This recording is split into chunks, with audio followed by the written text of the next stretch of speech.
Hi friends, చూడండి ఈరోజు chicken fry చేస్తున్నాను. చాలా సింపుల్ రెసిపీ.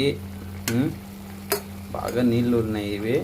దీన్ని కొన్ని నీళ్ళు తీసేసి చికెన్ ఫ్రై చేసుకోవాలి.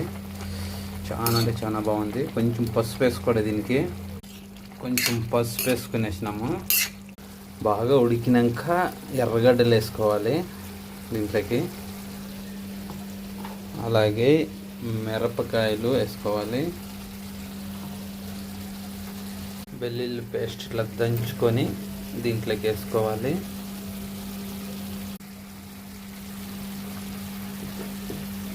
ఒక టేబుల్ స్పూన్ కారం పొడి వేసుకోవాలి.